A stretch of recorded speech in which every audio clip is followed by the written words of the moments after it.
ഞാൻ doctor Deepa Samuel, Kottayam KIMS ആശുപത്രിയിലെ ENT സർജനാണ്. ഞാനിന്ന് സംസാരിക്കാൻ പോകുന്നത് കൂർക്കം വലിയെ പറ്റിയാണ്. കൂർക്കം വലി നമുക്കെല്ലാവർക്കും കേട്ട് പരിചയമുള്ള ഒരു കാര്യമാണ്.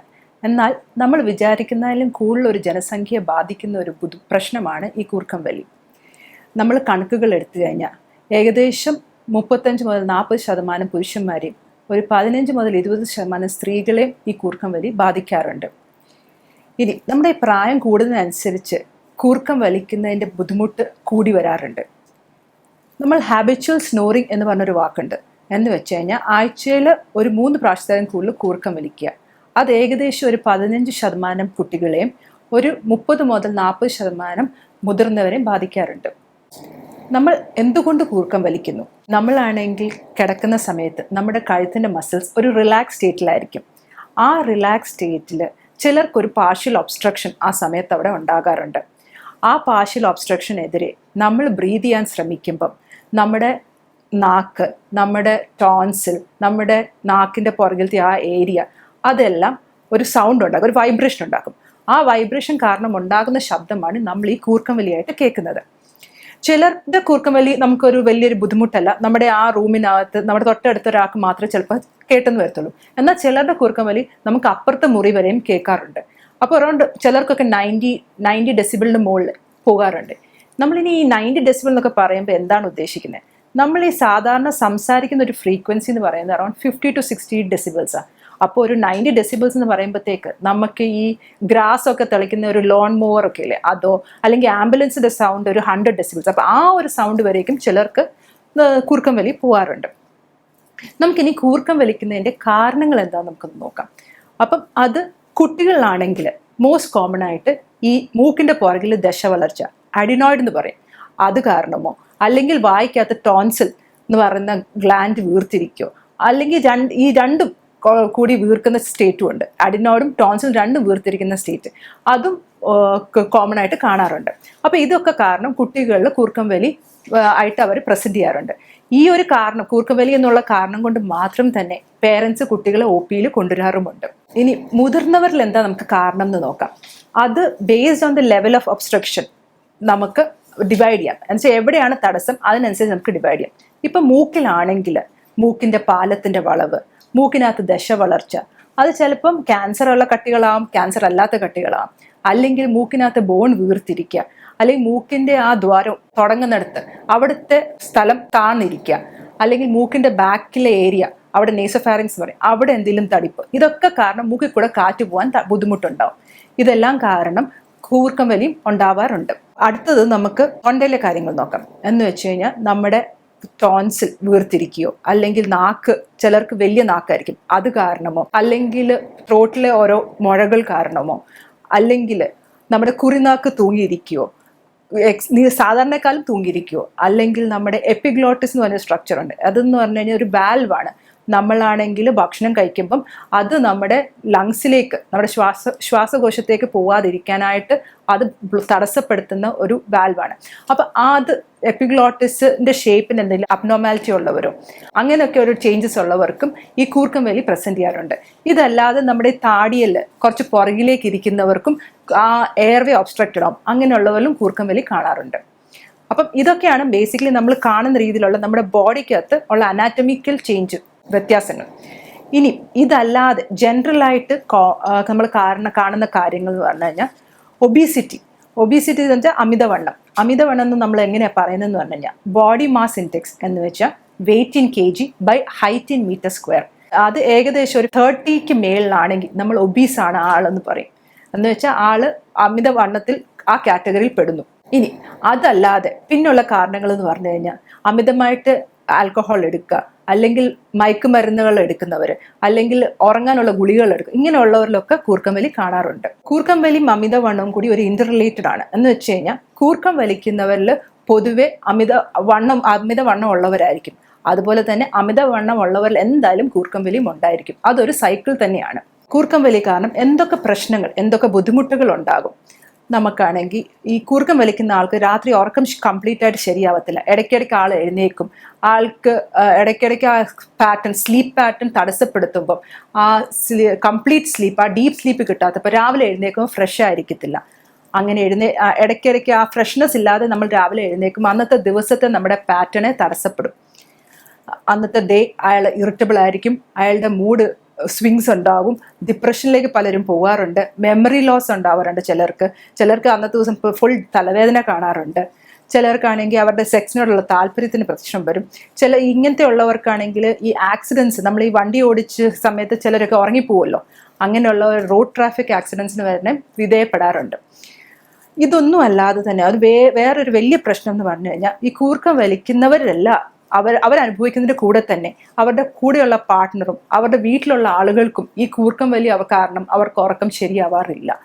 അങ്ങനെ ആകുമ്പോൾ പല വീടുകളിലും കുടുംബസമേതമായ പ്രശ്നങ്ങൾ ഉണ്ടാവുകയും അത് കാരണം പല കുടുംബങ്ങളിലും ഓരോ സ്റ്റേറ്റ് ഓഫ് ഡിവോഴ്സിലേക്ക് വരെയും എത്താറുണ്ട്. എല്ലാ കൂർക്കം വലിയും ഒരു പ്രശ്നമല്ല. എന്നാൽ ചിലപ്പോൾ നമ്മൾ കൂർക്കം വലിക്കുമ്പം നമുക്ക് നമ്മുടെ ശ്വാസം തടസ്സപ്പെടുകയും അതിന് നമ്മൾ പറയുന്ന കണ്ടീഷൻ്റെ പേരാണ് ഒബ്സ്ട്രക്റ്റീവ് സ്ലീപ്പ് ആപ്നിയ, അല്ലെങ്കിൽ ഒസാസ് എന്ന് പറയും. ഒബ്സ്ട്രക്റ്റീവ് സ്ലീപ്പ് ആപ്നിയ എന്ന് പറയുമ്പോൾ നമ്മുടെ ബ്രീതിങ് ഓൾമോസ്റ്റ് 10 സെക്കൻഡ്സിനായാലും കൂടുതൽ ബ്രേക്ക് ആക്കുകയും അങ്ങനെ ഒരു രാത്രി തന്നെ 5 എപ്പിസോഡിനായാലും കൂടുതൽ ഉണ്ടാകുകയെന്ന് പറയുന്നതാണ് ഒബ്സ്ട്രക്റ്റീവ് സ്ലീപ്പ് ആപ്നിയ. ഇത് എന്തുകൊണ്ട് സംഭവിക്കുന്നതെന്ന് വെച്ച് കഴിഞ്ഞാൽ, നമ്മൾ ഉറങ്ങുമ്പം നമ്മുടെ ബ്രീതിങ് ബ്രേക്ക് ആകുകയും അത് കാരണം നമ്മുടെ രക്തത്തിലുള്ള ഓക്സിജൻ്റെ അളവ് കുറയുകയും നമ്മുടെ കാർബൺ ഡയോക്സൈഡിൻ്റെ അളവ് കൂടുകയും ചെയ്യും. ഇത് കാരണം നമ്മൾ ഉറക്കത്തിൽ ഞെട്ടി എഴുന്നേക്കുകയും അത് കാരണം നമ്മുടെ സ്ലീപ്പ് പാറ്റേണെ അത് ബ്രേക്ക് ആക്കുകയും ചെയ്യും. ഇത് കാരണമുള്ള ബുദ്ധിമുട്ടെന്ന് പറഞ്ഞു കഴിഞ്ഞാൽ, നമ്മുടെ ആ ഓക്സിജൻ്റെ അളവ് രക്തത്തിൽ കുറയുകയും നമ്മുടെ ലങ്സിലേക്കും ഹാർട്ടിലേക്ക് കിട്ടുന്ന ഓക്സിജൻ്റെ അളവ് കുറയുകയും ചെയ്യും. അത് കാരണം പല അസുഖങ്ങൾക്കും ഇതൊരു കാരണമാകാറുണ്ട്. മോറോവർ നമ്മുടെ ഈ ഡയബറ്റിസും BP ഒക്കെ ഉള്ള ആളുകളിലാണെങ്കിൽ അതിനായിട്ട് മൾട്ടിപ്പിൾ ഡ്രഗ്സ് ഒക്കെ എടുക്കുന്നവർക്ക് നമ്മളാണെങ്കിൽ ഇത് പ്രത്യേകം ഇങ്ങനെ പ്രശ്നമുള്ളവർ പ്രത്യേകം ശ്രദ്ധിക്കുകയും വേണം. അല്ലെങ്കിൽ അത് പല രോഗങ്ങൾക്കും അത് കാരണമാകാറുണ്ട്. ഇതിനെ എങ്ങനെ നമ്മൾ കണ്ടുപിടിക്കാം? ഇതിനൊരു ടെസ്റ്റ് എന്ന് പറയുന്നത് സ്ലീപ്പ് സ്റ്റഡി എന്ന് പറയുന്ന ഒരു ടെസ്റ്റാണുള്ളത്. അത് നമ്മൾ ഐഡിയലി നമുക്ക് ഹോസ്പിറ്റലിലോ അല്ലെങ്കിൽ നമ്മുടെ വീടുകളിലോ തന്നെ ചെയ്യാം. ഇതെല്ലാ സെൻറ്റേഴ്സിലും നമ്മുടെ കേരളത്തിൽ ഒരുവിധം എല്ലാ ഹോസ്പിറ്റൽസിലും ഇപ്പോൾ അവൈലബിൾ ആണ്. സ്ലീപ്പ് സ്റ്റഡി ഒരു ഓവർനൈറ്റ് ടെസ്റ്റാണ്. രാത്രി കിടന്ന് രാവിലെ ആകുമ്പോഴത്തേക്ക് നമുക്ക് റിസൾട്ട് റെഡിയാവും. അപ്പോൾ ഇതിനകത്ത് എന്താ നമ്മൾ നോക്കുന്നതെന്ന് പറഞ്ഞാൽ, നമ്മളുടെ കണ്ണിൻ്റെ മൂവ്മെൻറ്റ്, ഉറങ്ങുന്ന സമയത്ത് നമ്മുടെ കണ്ണിൻ്റെ മൂവ്മെൻറ്റ്, നമ്മുടെ ഹാർട്ട് റിതം, നമ്മുടെ മസിലിൻ്റെ മൂവ്മെൻറ്റ്, നമ്മൾ മൂക്കിൽ കൂടെയും വായിക്കൂടെ ശ്വാസം എടുക്കുമ്പം അതിൻ്റെ അളവ്, നമ്മുടെ രക്തത്തിലെ ഓക്സിജൻ്റെ അളവ്, ഇതെല്ലാം അത് മെഷർ ചെയ്യുകയും അതിനെയാണെങ്കിൽ നമ്മൾ പിറ്റേ ദിവസം നമ്മളെ സിസ്റ്റത്തിൽ കയറ്റി അതിനെയാണെങ്കിൽ നമ്മളൊരു പ്രിൻ്റ് ഔട്ട് ഫോം പോലെ ആക്കിയെടുക്കും. ബേസിക്കലി അപ്പം നമുക്കത് എത്രയാണ് നമ്മുടെ കൂർക്കം വലി കാരണം നമ്മുടെ ബോഡിനെ അത് എത്ര ബാധിക്കുന്നുണ്ട് എന്നുള്ളത് നമുക്ക് ഈ ടെസ്റ്റ് വെച്ച് കണ്ടുപിടിക്കാൻ പറ്റുന്നുണ്ട്. ഈ ടെസ്റ്റിനെ ബേസ് ചെയ്തായിരിക്കും നമ്മുടെ ഫർദർ ട്രീറ്റ്മെൻറ്റ്. ഇപ്പോൾ ട്രീറ്റ്മെൻറ്റിൻ്റെ ഫസ്റ്റ് പാർട്ട് എന്ന് പറഞ്ഞു കഴിഞ്ഞാൽ തന്നെ, ഈ കൂർക്കം വലിക്കുന്നവർക്ക് പൊതുവെ അവർ കൂർക്കം വലിക്കുന്നത് മനസ്സിലാവാറില്ല. അവരുടെ കൂടെയുള്ള താമസിക്കുന്ന പാർട്ട്ണറോ അല്ലെങ്കിൽ അവരുടെ വീട്ടിലുള്ള ബാക്കിയുള്ളവർ പറയുമ്പോഴാണ് അവർക്ക് അതിൻ്റെ ഒരു സിവിയറിറ്റി മനസ്സിലാവുന്നത്. എന്നാൽ അതിനെ അക്സെപ്റ്റ് ചെയ്ത് ട്രീറ്റ്മെൻറ്റ് നേടുക എന്നുള്ളത് എല്ലാവരും ചെയ്യാറുമില്ല. എന്നാൽ അങ്ങനെ ഒരു ബുദ്ധിമുട്ട് എനിക്കിതിൻ്റെ ചികിത്സ നേടണം എന്ന് തീരുമാനിക്കുന്നതാണ് ഇതിൻ്റെ ഒരു ഫസ്റ്റ്. ഇതിൻ്റെ ട്രീറ്റ്മെൻറ്റ് ആസ്പെക്ട്സ് നമ്മൾ നോക്കിക്കഴിഞ്ഞാൽ നമുക്കിതിനെ രണ്ടായി തിരിക്കാം. ഒന്ന് സർജിക്കൽ മാനേജ്മെൻറ്റും, എന്നുവെച്ചാൽ സർജറി ചെയ്തുള്ള ചികിത്സയും, അല്ലാത്തത് സർജറി അല്ലാതെയുള്ള ചികിത്സയും. സർജറി ചെയ്തുള്ള മാനേജ്മെൻറ്റ് എന്ന് പറയുമ്പോൾ നമ്മൾ മുമ്പ് പറഞ്ഞ പോലെ ആ ലെവൽസ് ഓഫ് ഒബ്സ്ട്രക്ഷൻ, മൂക്കിലാണെങ്കിൽ പാലത്തിൻ്റെ വളവ്, തൊണ്ടയിലാണെങ്കിൽ ടോൺസിലിൻ്റെ സർജറി. അപ്പോൾ ഈ ഓരോ തടസ്സങ്ങൾക്കും അതിൻ്റെതായ സർജറി ഇപ്പോൾ അവൈലബിൾ ആണ്. ആ സർജറി ചെയ്ത് കഴിഞ്ഞാൽ ആ തടസ്സം മാറ്റുകയും പലർക്കും കൂർക്കം വലിക്ക് വ്യത്യാസം വരാറുമുണ്ട്. എന്നാൽ പലർക്കും ഇത് അല്ല കാരണം, നമ്മൾ പറഞ്ഞ അല്ലാതെ ഈ അമിതവണ്ണം ബാക്കി ഹാബിറ്റ്സ് ഒക്കെ കാരണം കൂർക്കം വലി എങ്കിൽ അതിന് നമ്മൾ പ്രത്യേകിച്ച് സർജിക്കൽ അല്ല, നോൺ സർജിക്കൽ എന്നാൽ സർജറി അല്ലാത്ത മാനേജ്മെൻറ്റാണ് നമ്മൾ അഡ്വൈസ് ചെയ്യുന്നത്. അപ്പോൾ ഇതിനകത്ത് ഏറ്റവും മോസ്റ്റ് കോമൺ ഇമ്പോർട്ടൻ്റ് ആയിട്ടുള്ളതാണ് വെയിറ്റ് കുറയ്ക്കുക. നമുക്ക് പലർക്കും അറിയാവുന്നതാണ്, പക്ഷേ നമുക്ക് അത് പ്രാക്ടീസിൽ കൊണ്ടുവരാൻ ഭയങ്കര ബുദ്ധിമുട്ടുള്ളൊരു കാര്യമാണ്. വെയിറ്റ് കുറയ്ക്കുക എന്ന് പറയുമ്പം പറയാൻ എളുപ്പമാണ്, ഒരു 5 കിലോ 10 കിലോ കുറയ്ക്കുക എന്നുള്ളത്. പക്ഷേ അത് കുറയ്ക്കാൻ ശ്രമിക്കുമ്പം അത് മന്ത്സോളം എടുക്കും. അപ്പം പക്ഷേ അതാണ് നമ്മുടെ ബേസിസ് ഓഫ് കൂർക്കം വലിയുടെ ട്രീറ്റ്മെൻറ്റ്. അത് ഫസ്റ്റ് സ്റ്റെപ്പാണ്. അത് നമ്മൾ എന്തായാലും ചെയ്തു തുടങ്ങിയതിൻ്റെ കൂടെ ബാക്കി ട്രീറ്റ്മെൻറ്റ് എടുക്കണം. ഇതല്ലാതെ ആൽക്കഹോൾ എടുക്കുന്നവർ, സെഡേറ്റീവ്സ്, ഉറങ്ങാനുള്ള ഗുളിക എടുക്കുന്നവർ, അല്ലെങ്കിൽ മയക്കുമരുന്ന്, അങ്ങനത്തെ ഹാബിറ്റ്സ് ഒക്കെ ഉള്ളവരൊക്കെ അതിനെ ബ്രേക്ക് ചെയ്യുകയും ആ ഹാബിറ്റ്സ് കംപ്ലീറ്റ് ആയിട്ട് സ്റ്റോപ്പ് ചെയ്യുകയും ചെയ്യണം. പിന്നെ നമുക്ക് ചെയ്യാവുന്ന വേറെ ഒരു കാര്യം എന്ന് പറഞ്ഞാൽ, നമ്മൾ കിടക്കുമ്പോൾ നമ്മൾ ലെഫ്റ്റ് സൈഡിലേക്ക് ചരിഞ്ഞ് കിടക്കുകയും നമ്മുടെ ബാക്കിൽ ഒരു ബോഡി പില്ലോ വെച്ച് കഴിഞ്ഞാൽ നമ്മൾ സ്ട്രെയിറ്റ് ആകാതിരിക്കുകയും ചെയ്യും. അപ്പോൾ ഇത് കാരണം നമുക്ക് ആ ബെറ്റർ ഓക്സിജൻ ഫ്ലോ ലങ്സിലേക്കും അത് കാരണം ഹാർട്ടിലേക്കൊക്കെ കിട്ടും. അപ്പോൾ ആ കൂർക്കം വലിയുടെ ഇൻറ്റൻസിറ്റിയും കുറയും. നമുക്ക് ഇന്ന് കണ്ടുവരുന്ന ഏറ്റവും ബെസ്റ്റ് ട്രീറ്റ്മെൻറ്റ് ഇതിനായിട്ടുള്ളതെന്ന് പറഞ്ഞാൽ CPAP മെഷീനാണ്. CPAP എന്ന് പറയുമ്പോൾ കണ്ടിന്യൂസ് പോസിറ്റീവ് എയർവേ പ്രഷർ എന്ന് വെച്ച് കഴിഞ്ഞാൽ പ്രഷറൈസ്ഡ് ഓക്സിജൻ നമ്മുടെ ലങ്സിലേക്ക് ഡയറക്റ്റ് ആയിട്ട് അത് ചെല്ലുന്നു. നമ്മുടെ ആ ലെവൽ ഓഫ് ഒബ്സ്ട്രക്ഷനെ അത് ബൈപ്പാസ് ചെയ്യുന്നു. അപ്പോൾ ഡയറക്റ്റായിട്ട് ആ ഓക്സിജൻ ചെല്ലുമ്പോൾ നമുക്ക് ഒരു എക്സ്ട്രാ എഫേർട്ട് ഇടേണ്ടി വരുന്നില്ല. നമ്മുടെ ഉറക്കത്തിൽ ഒരു തടസ്സം വരുന്നില്ല. നമുക്ക് നല്ലപോലെ ഉറങ്ങുകയും ചെയ്യാം. എന്നാൽ വേണ്ടിയ ഓക്സിജൻ ബോഡിക്ക് കിട്ടുകയും ചെയ്യുന്നു. അത് കാരണം ആ ആൾ രാവിലെ എഴുതേക്ക് ഫുള്ളി ഫ്രഷ് ആയിട്ടിരിക്കും.